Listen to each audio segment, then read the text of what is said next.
Tatlong miyembro ng Moro Islamic Liberation Front ang nasawi habang tatlo pa ang sugatan, suga pa ang naganap sa Maguindanao del Norte.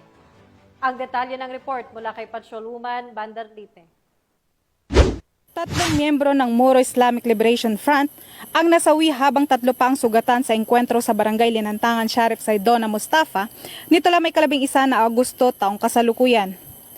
Ayon kay Police Brigadier General Jason C. D. Guzman, Regional Director ng ProBAR, ang mga nasawi ay kasapi ng MILF na pawang mga kasapi ng 128 Base Command laban sa grupo ng 118 Base Command. Batay sa investigasyon, pasado alas 8 ng umaga nang nasabing petsa na magkasagupa ang grupo at sakay umano ng tatlong minivan ang grupo ng 128 Base Command patungong Pimbalkan, Mamasapano, ngunit pagdating sa nasabing barangay ay pinaputukan sila ng makasapi ng 118 Base Command. Agad namang lumikas ang ilang residente malapit sa lugar ng insidente. Isang sibilyan ang tinamaan ng ligaw na bala at kasalukuyang nagpapagaling sa ospital.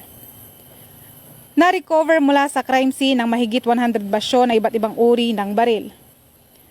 Patuloy ang koordinasyon ng mga otoridad sa pamunuan ng MILF upang maiwasan ang panibagong tensyon, mapanatili ang kaayusan sa lugar at matiyak ang kaligtasan ng mga sibilyan.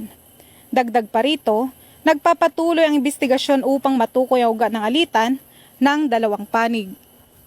Mula rito sa Rio ng Bangsamoro, ako ang iyong PNN correspondent, Patroluman Angela Bandarlite, alagad ng batas, taga-taguyod ng Balitang Pulis.